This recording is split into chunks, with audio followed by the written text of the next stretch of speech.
Hi friend, इस video में हम लोग स्विच केस स्टेटमेंट इन जावा सीखेंगे। स्विच केस स्टेटमेंट कहाँ कहाँ यूज़ होता है और कैसे यूज़ होता है, और इसमें हम लोग एक प्रोग्राम भी देखेंगे कि इसको कैसे हम लोग एग्जीक्यूट करवाएंगे।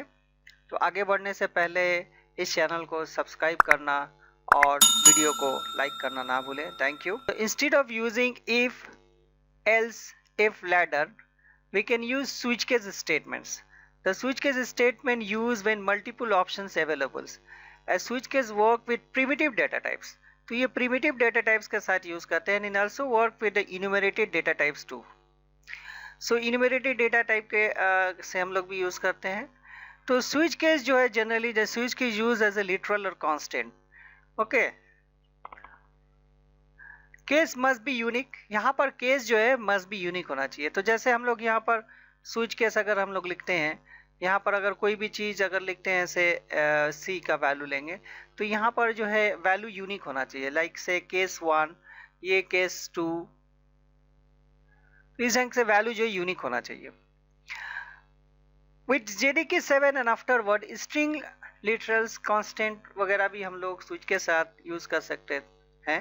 पहले जो JDK 7 से पहले हम लोग सिर्फ आइदर इंट यूज करते थे या फिर हम लोग कैरेक्टर यूज कर पाते थे, कैरेक्टर ना। उसके बाद हम लोग जो है इसमें हम लोग अभी स्ट्रिंग भी यूज कर सकते हैं, एन्यूमरेटेड डाटा टाइप भी यूज करते हैं।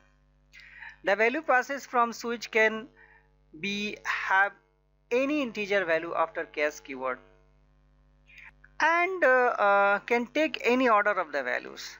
और ये जो है बेसिकली हम लोग मेनू ड्रिवन में ज़्यादातर इसको यूज़ करते हैं। तो आप लोग कहीं पर भी यूज़ कर सकते हैं, लेकिन जनरली ये मेनू ड्रिवन में यूज़ होता है। आइए हम लोग देखते हैं कि इसका जो है एक सिंटैक्स कैसा होता है।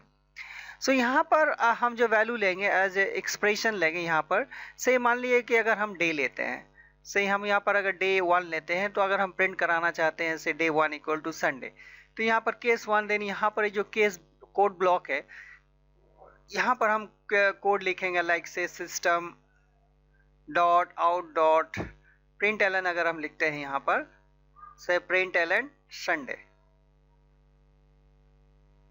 सो यहाँ पर संडे प्रिंट करेगा। और यहाँ आप देख रहे हैं कि एक ब्रेक स्टेटमेंट्स है। ये ब्रेक स्टेटमेंट इसलिए है कि स्विच केस तो इंटीजर वैल्यू पास करता है या कैरेक्टर वैल्यू पास करता है, यहाँ कोई बुलियन वैल्यू नहीं है। जैसे कि इफ कंडीशन में हम लोग कोई भी अगर इफ एक्सप्रेशन अगर यहाँ पर हम लोग देते हैं, देन यहाँ पर फिर एल्स इफ देते हैं, फिर यहाँ पर एक्सप्रेशन हम देंगे, तो इस ढंग से मेरा ये स्टेटमेंट जो है चलता रहता है। तो यहाँ पर अगर ये स्टेटमेंट ट्रू हुआ तो ये एग्जीक्यूट करेगा, अगर ये ट्रू हुआ तो ये एग्जीक्यूट करेगा, नहीं तो ये एग्जीक्यूट करेगा। तो डैट मीन्स आइदर यहाँ पर ट्रू या फॉल्स होगा। ओके, अगर ये ट्रू होता है तो ये करेगा, ये फॉल्स होता है देन ये ट्रू होगा तो ये करेगा, नहीं तो ये करेगा। बट यहाँ पर कोई ट्रू फॉल्स बोल के कोई बुलियन वैल्यू नहीं आ रहा है। यहाँ पर आइदर एंड कैरेक्टर आएगा, एंड आएगा या फिर कैर आएगा।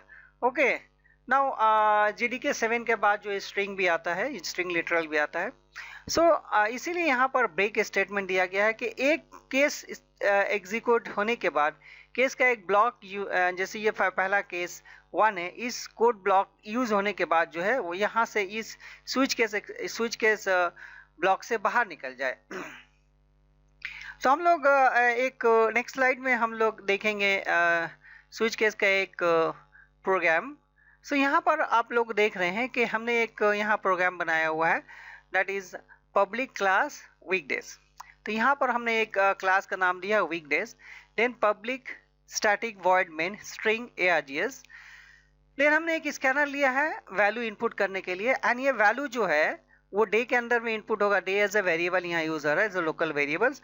एंड देन यहाँ पर हमने दिया system dot out dot println enter 1 to 7। तो यूजर जो है 1 से लेकर 7 के दरमियान में वो इंटर करेगा। सो यहाँ पर वैल्यू एंट्री हुआ। से सपोज कीजिए कि यूजर ने यहाँ पर डे में 2 प्रेस किया, ठीक है, तो 2 प्रेस किया, तो डेट मीन्स यहाँ पर ये डे में क्या आएगा, 2 आएगा। अब यहाँ पर पहला केस में क्या है, 1 है, तो 2 है नहीं है, तो यहाँ पर अब इस जगह पर आएगा, इस जगह पर आएगा, यस केस 2 है, तो यहाँ पर ये मंडे प्रिंट करेगा। ओके, मंडे जैसे प्रिंट करेगा यहाँ से ब्रेक करके बाहर निकल जाएगा। लेकिन अगर और कुछ और होता है यहाँ पर, से सपोज कीजिए कि यहाँ पर से 5 होता 2 के जगह, तो यहाँ पर ये केस यहाँ पर ये वाला जो है 5 ये एग्जीक्यूट करता। लेकिन अगर ये 1 से लेके 7 तक के अलावा से 8 होता या 9 होता या 0 होता या कोई और नंबर होता, सो ये डिफ़ॉल्ट में आता। जैसे कि हम लोगों ने पिछला यहाँ पर देखा था कि ये अगर एग्जीक्यूट करता है तो ये वाला एग्जीक्यूट होगा, ये इफ स्टेटमेंट। अगर ये एल्स इफ स्टेटमेंट एग्जीक्यूट करता है दैट मीन्स ट्रू होता है तो ये करेगा, अदरवाइज मेरा ये करेगा। दैट मीन्स अगर कोई भी ट्रू नहीं होगा तो लास्ट वाला एल्स वाला एग्जीक्यूट करेगा। तो इसी तरह से यहाँ पर ये case 1, case 2, case 3, case 4, case 5, case 6, case 7 अगर नहीं है, दैट मीन्स 1 से लेकर 7 तक अगर यूज़र जो है अगर इनपुट नहीं किया है तो वो क्या होगा, वो डिफ़ॉल्ट में आ जाएगा एंड डिफ़ॉल्ट में रॉन्ग चॉइस बोल के वैल्यू जो है वो प्रिंट हो जाएगा। इसी चीज़ को जो है हम लोग एक बार एक आईडी में जाके देखते हैं। हम लोग यहाँ पर एक प्रोग्राम में आ गए हैं। से ये वही पर प्रोग्राम है जो हम लोग स्लाइड में देखा है। और यहाँ पर आप देख रहे हैं कि सेम चीज़ है, enter 1 to 7 day equal to ac dot nextInt switch day case 1।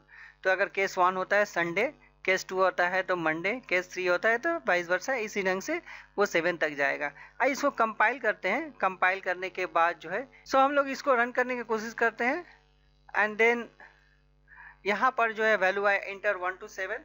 हम यहाँ पर प्रेस करते हैं 1 प्रेस करते हैं, तो 1 प्रेस जैसे करेंगे हमको संडे प्रिंट कर दिया। ओके, सो इसी ढंग से एक बार और हम इसको रन करके देखते हैं कि से हम यहाँ पर एक और वैल्यू देते हैं। यहाँ पर हम देते हैं से 5 देते हैं। 5 एंट्री मैंने कराया तो 5 से थर्सडे आया।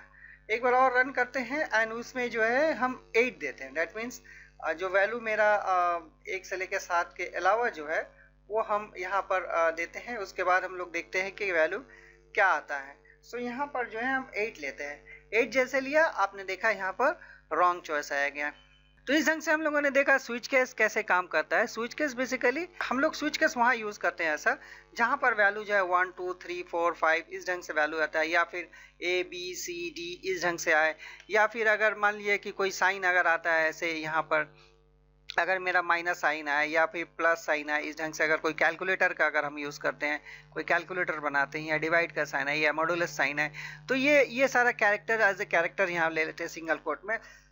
तो ये सब जो है हम लोग इस ढंग से हम लोग स्विच केस यूज़ करते हैं।